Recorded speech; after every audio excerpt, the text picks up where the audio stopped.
Well, the weekend has begun, so let's see how things will progress.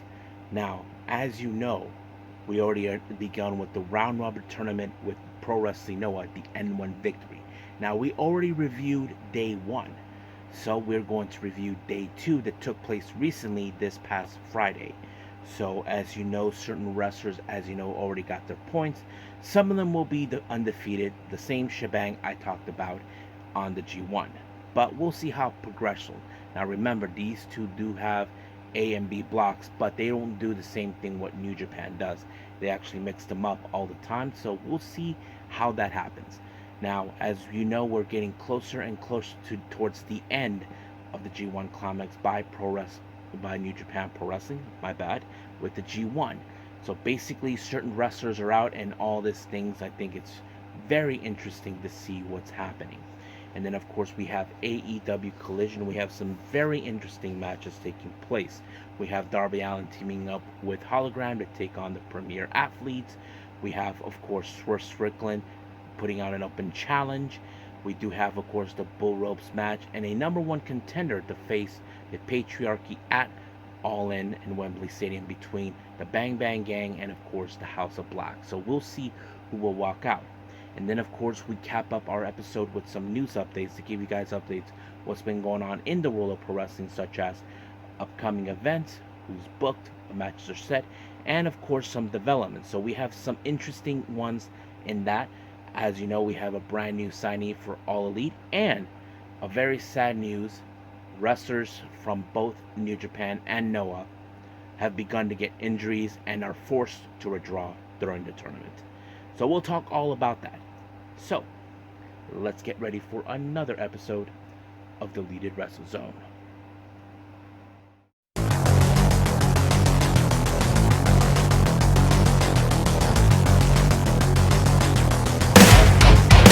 Are you ready? Get up, get up! Get up, get up! Get up, get up! Get up, get up! Get up, get up! Get up, get up! Hey everyone, welcome to the Deleted Wrestle Zone. All things that it's pro wrestling with AEW, NXT, New Japan Pro Wrestling, TNA, the National Wrestling Alliance, various promotions, wrestlers, matches, and championships. I am your host, J-Rod here. So, if you are new to the channel, welcome. This is a channel where we do a lot of pro wrestling reviews from various promotions, not only here in the United States, but also in Japan, Mexico, Canada, Europe, the UK, anywhere in the world where pro wrestling is not as big, but it continues to grow. We also, of course, do discussion videos, talk about various topics such as the wrestlers themselves, the promotions, factions, storylines, whatever we want to talk about. We also, of course, do more news updates. If certain information was not put on this episode, I can either put it on the next episode or on a separate video by itself. We also, of course, do real-timing news updates to keep you guys on alert if something has happened in the world of pro wrestling that needs to be addressed ASAP. And of course, we have the Unagi Sayaka Watch and various other cool wrestling content as well. So if you like what you see, please subscribe to us. So click on that subscribe button. You'll be getting a lot of daily reviews and other cool wrestling content as well. But if you like this episode, please give us a like on the like button or a nice comment in the description down below. Now, all introductions have set aside. It's time to rock and roll. So, let's begin with our very first review, and this is from Pro Wrestling Noah, the N-1 victory.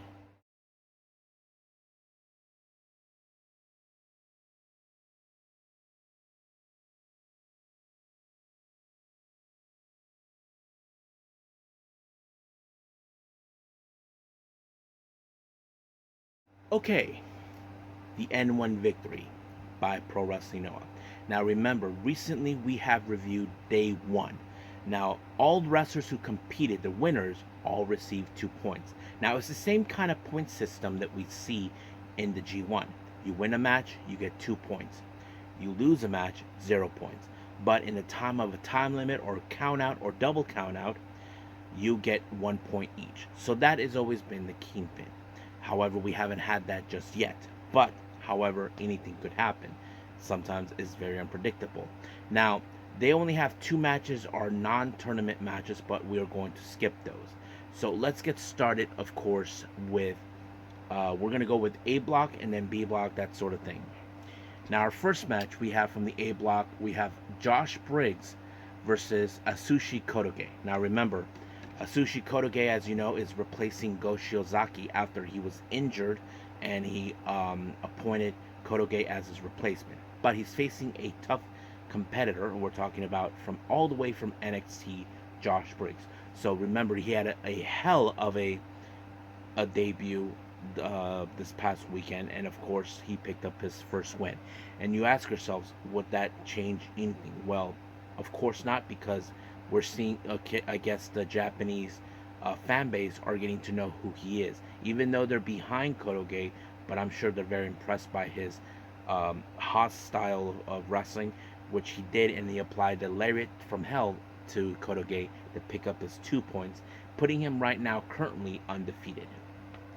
Now we jump into B block. We have Alpha Wolf versus Yoshiki Inamura. Now, of course, Inamura, as you know, he does not have a great track record when it comes to the N-1, but anything could change. We know he recently went on excursion, came back, faced his old pal Kiyomiya for the belt, but unsuccessful. But now he has to go into the N1. He faces Alpha Wolf. Alpha Wolf, as you know, he was very successful in his first match, but however, he's facing a wrestler with much power, and that was Inamari, who picked up the win by applying a somewhat of a slam onto him. 1, 2, 3. He finally picks up his 2 points. So basically, he and Wolf are currently with 2 points, with 1 win and 1 loss. Now back to A block. We have Luis Mante. As you know, he made a fantastic debut, and not to mention pull the biggest upset by defeating the current GHC heavyweight champion Keito Kiyomiya, giving him his first 2 points. But now he has to contend against, of course, a much stronger competitor, someone who, of course, you know, he's the kind of guy who will get through you like a freight train, and we're talking about Masakita Miya. So you would think in some capacity, but however, however, it was Luis Mante with the Frankensteiner that was the difference maker that allowed him to pick up his next 2 points. Much like Josh Briggs, he is also currently undefeated with 4 points, with 2 wins and no losses. Kitamiya, 2 points with 1 win and 1 loss. Now back to B block. We have Iho the Dr. Wagner versus Ulka Zazaki. Now, of course, Wagner did not have a good start. He lost to Alpha Wolf in the beginning of the tournament. Ulka Zazaki had a great win when he applied a chokehold. And, of course, that's going to be a little difference maker. But, however, in the end, it took only the Wagner driver, or the Michinoku driver, for Dr. Wagner to pick up his first 2 points, and that sets it all for him. Now, we will be talking more about him later in our news updates, and I think this one, many of you are going to be very, very disappointed. Now, back to B block. We have Dragon Bane versus Jack Morris. Now, Dragon Bane did have, much like his brother Alpha Wolf, did had a good, successful start of the tournament, but not for Jack Morris. So basically, you would think, okay, any difference is going to be. But it took only a Tiger driver by Jack Morris to pick up his first 2 points, putting him in 2 points with 1 win and 1 loss. Same thing with Dragon Bane. Now, our next match, I have to say, this is one of my absolute favorite matches.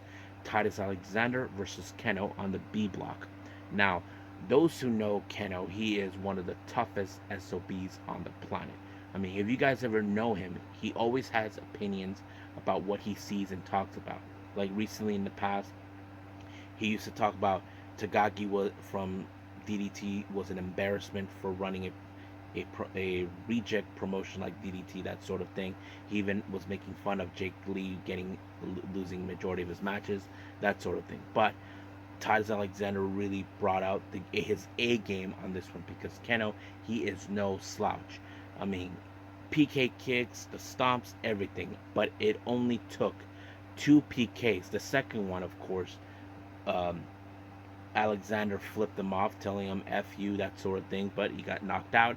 And then it took the professional foot stomp, and just like that, for Kenoh to pick up his first 2 points, putting him with 1 win and 1 loss. Now, our next in our main event is back to the A block. We have a match that I think many people were looking forward to it. Ryohei Oiwa versus Keito Kiyomiya. Now remember, it was last year during the G1. Keito Kiyomiya invited Ryohei Oiwa to Noah once his excursion has begun. So basically, it was very rare to see young lions doing inland excursions. Now we've seen them go outside of their elements. Like some wrestlers go down in Mexico, others to the US, like the LA Dojo, and others go to the UK, that sort of thing. But Ryohei stayed and decided to go with Noah. However, his excursion is done, but he does have one thing in mind, is to defeat Kiyomiya and become the GHC heavyweight champion, and that's exactly what was going on. But however, neither person were able to pick up the win. It ended with a time limit draw of 30 minutes. So this is the first one we get so far. Now, I highly doubt we will get more, but anything is a possibility with time limit draws. So basically, the points go. Kiyomiya gets 1 point since he did lose his first match, so that means he has 1 draw, 1 loss. As for Oiwa, he does have 1 win and a draw and no losses. So that's basically the record for him. So we'll see what happens until then. But for now, we are done with Pro Wrestling Noah. Let's move on with the next review, and that is, of course, the G1 by New Japan Pro Wrestling.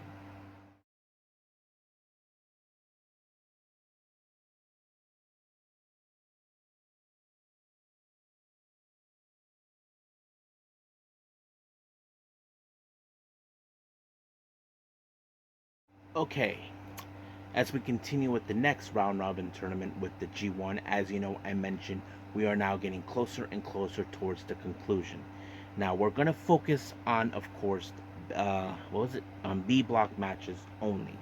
Now our first match is Boltin Oleg versus Konosuke Takeshita. Now remember, Boltin Oleg is officially out of the running, but he continues on until otherwise. But he faces against Konosuke Takeshita. So you would think Takeshita, who is that fantastic, that good, someone that many people can get behind, was able to pick up the win. No, it was, of course, Boltin Oleg that was able to pick up a good win, and he applied the kamikaze, winning the match. But however, due to the situation here, it was now been decided by the point system. This is where it gets confusing for many people, I think. Konosuke Takeshita, even though ends with his points with 8, he is now officially out of the tournament. So basically, he is now done. So basically, he did state it in the post-match comments that he would like to have another crack at Boltin Oleg. Boltin Oleg thought the same thing too. So it probably wouldn't matter if Boltin goes to AEW or Takeshita goes back to New Japan. It probably wouldn't matter, but we'll see when that happens. I'm sure Tanahashi and Khan, TK will definitely figure something out. Now, our next match we have, oh boy, the biggest scumbag on the earth, the sellout himself, Ren Narita versus Hinare. Now, here's the situation. Hinare must win this match in order to proceed. However, if he loses, that means he's out. So he's currently he has 6 points. But however, due to Narita's nature, you know the kind of individual he is. Narita was once again tried to do something stupid. He grabbed the referee, then the referee tried to give him a bitch slap, but he messed up. He accidentally slapped Hinare. I'm sure that effing hosebag Narita is laughing his butt off over this, but however, that does not end well because the ref was taken out. Then later we did see a low blow and then the double cross by Narita, allowing himself to pick up the win. However, Hinare is now officially done. As for Narita, he has 10 points. Right now, I'm sure that many wrestlers don't want him to win. Nobody from the House of Torture to win because this is the last thing they need. Now, our next match, we have El Fantasmo versus Hiroki Goto. Now, last time I talked about him, he was in the 4 points, but however, does that mean that he's out? Well, according to Walker, he is out of the running as well. But he had a very fantastic match with Goto. I have to say, much like what we saw the previous with Takeshita, also another good match. But however, he was able to pick up a sweet victory with him again when he applied the crucifix. I'm not sure if this means that Goto is out of the running, but nonetheless, it was a pretty good darn ass match. And I'm sure El Fantasmo probably would like to have another match with Goto. So we'll see where that leads. Now, our next match, we have Jeff Cobb versus David Finlay. Of course, the feud between the United Empire and War Dogs does continue in some capacity. Now, of course, Jeff Cobb is one of the strongest individuals, but however, Finlay is determined to win this belt to prove once again why guys like the Bullet Club War Dogs should be at the ones running the show. But it took every ounce to stop Jeff Cobb by David Finlay. He applied a overkill, and just like that is over. However, Chris Sampson, one of the guys who they talked to, has now saying that officially now David Finlay is now at the top of the block. So basically, he is number one. And what does that mean for the other? I don't know. Most likely, we can see. I see Cobb and Narita with also 10 points. So I would say Narita maybe 2, Cobb maybe 3. But we'll see. Cobb is not officially out just yet. Now, finally, our main event. These two guys know each other too well. They were once in the same class together in the Inoki Dojo. We're talking about former Young Lions, Yuya Uemura, and of course Yota Tsuji. These two guys are no strangers from each other. They both were part of the same class together. Tsuji ended up going to Rev Pro, while Uemura headed up to of course the LA Dojo, where he learned under Shibata. So that very helped well. But I have to say, this match was also pretty good. But however, Yuya Uemura could not finish Tsuji with his usual move, so he applied the basic way to defeat him. He applied the inside cradle, and that allowed him to pick up his next 2 points.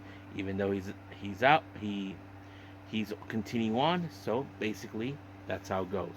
But we will talk more about Uemura in the news updates. I think many of you are going to be very surprised of what transpired afterwards from both Noah and the G1. So I think that's pretty much it with New Japan. I believe it's time to move on with our last and final review, AEW Collision.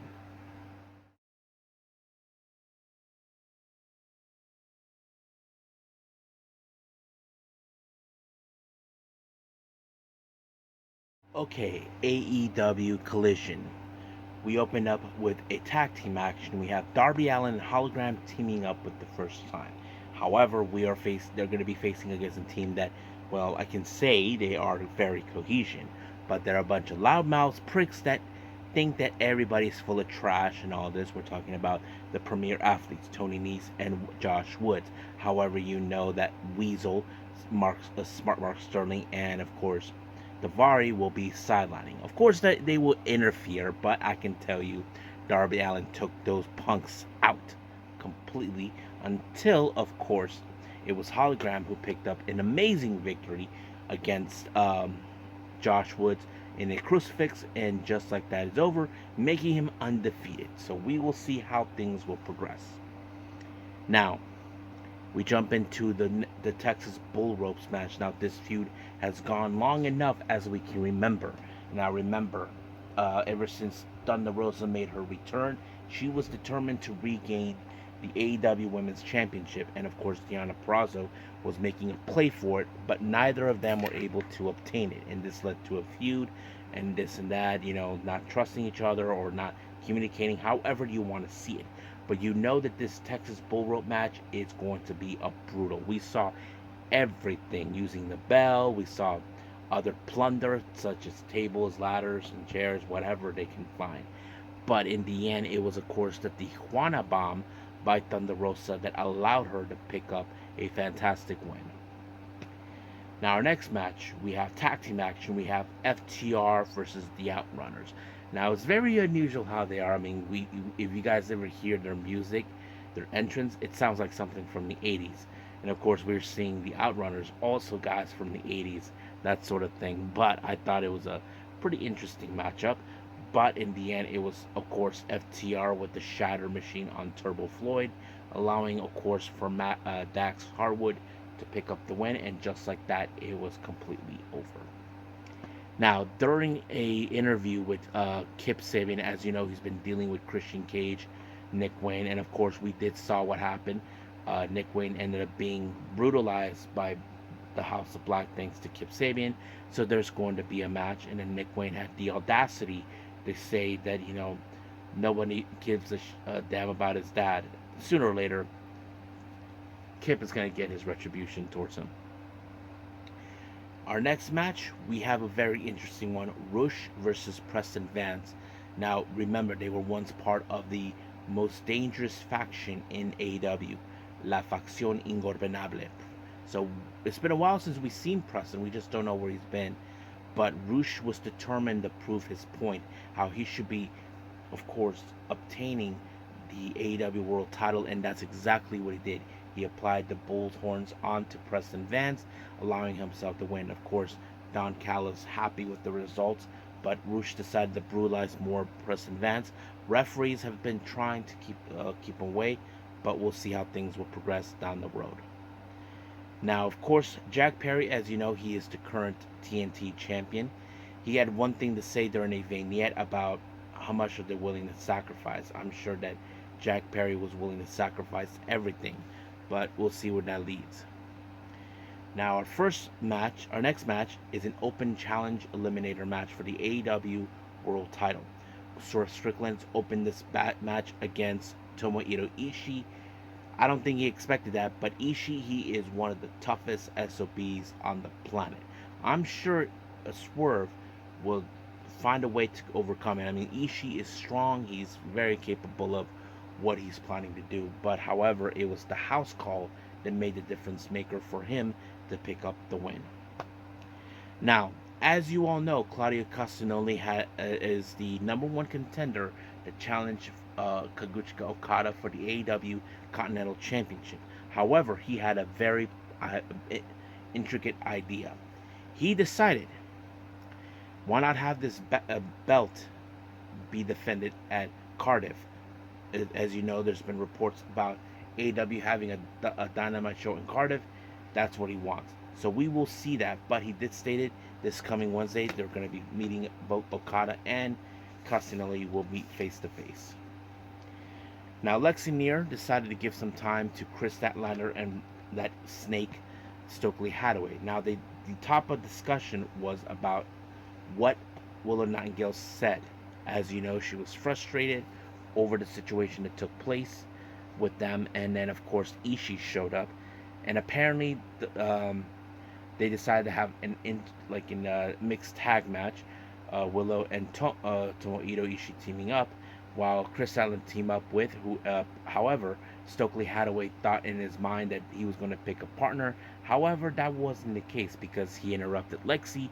Lexi told him that it's going to be Chris Statlander and him facing Ishii and Willow Nightingale. So that's the last thing, of course, Stokely expected. But this was his fault, but we'll see. Now, our next interview, Top Flight, along with Layla Gray and Action Andretti, were meeting up with, of course, MXM. They decided to say they're going to apologize, but they lied, and they felt like, they're not going to face them until Leo Rush shows up and tells them, that he got a message from TK, Tony Khan, saying that next week on Collision, MXM will be facing against Top Flight. So, I thought it was a pretty good segment, but it's fun. Now, our next match, we have Hikaru Shida versus Aaliyah James. Many of you may remember her from NXT UK back in the day. So anyway, I can tell you this match ended with the Falcon Arrow, so just like that. Now, of course, JR already conducted an interview with Swerve. Now he conducts an interview with Bryan Danielson, and they talk about, of course, the past and the now. So it's a good thing that they're talking about it. So we'll see where that leads. Now, we did witness Hikaru Shida win her match. She had a little interview with Lexi talking about Wembley. So she says she wants to face Mercedes Moné this coming Wednesday for the TBS Championship. So we'll see how that rolls up. Now, we have a number one contendership for the AEW World Trios title, but however, somehow that scumbag Christian Cage decides to get involved as a referee. Now, it's the Bang Bang Gang versus the House of Black. Now, it's no doubt in my mind this was all a trap because it was a double count out and all this. This is because Christian Cage does not want to face either or. That's what they want. Nick and Killswitch attack everyone. But I have that distinct feeling that it's going to be overruled. That there is going to be this match at Wembley Stadium, but it's going to be a three-way. I'm sure that Christian is going to bitch and complain about it once it comes out. So we will see what happens on Wednesday. So I think that's pretty much it what we have for AEW Collision. Let's move on with our last and final thing, news updates.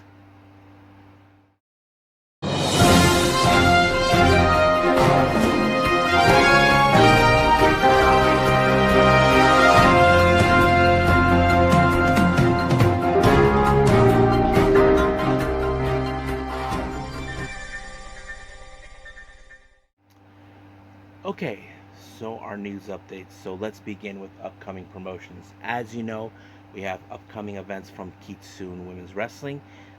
They just announced that, of course, on the 18th, Janai Kai will be teaming up with Jordan Blade. So we will see how that progresses. However, this one also was announced. They're going to have one male exhibition match. So basically, we have Yumehiro Inamari versus Ray Rosas. So this is going to be interesting. We're going to see one male match on this one. Violence and Suffering announced for their Arrival 2 event. They'll take place later on this month on the 23rd. Kenta, Jordan Grace, Homicide, Masha Stanovich, Kevin Blackwood, Dante Leon, Santana Jackson, and more will be appearing on this show, and it's going to be in New Jersey. And then finally, this was a very big surprise, and I think many of you are happy. Irish promotion OTT, Over the Top Wrestling, has announced that we're going to have WWE representation being part of the show. Finn Balor and JD McDonough will be making their presence. So basically, they're representing WWE. I'm sure this is a part of a plan for, of course, WWE to stake claim of Ireland as, one of their areas. We do have a couple of Irish people, like, of course, Becky Lynch, Finland, and, of course, McDonough. So that's probably obvious. Now let's jump into developments. This was a great announcement. AEW has a new signee, and that is none other than Dynamite Kid Tommy Billington. As you know, he made his debut a couple weeks back, had an impressive match, but now he is all elite. I'm looking forward to seeing what Tommy is about to do. And I did tell some of my friends, imagine him teaming with FTR, because we know he is somewhat related to Bret Hart, but I'm sure that's going to be sweet to see.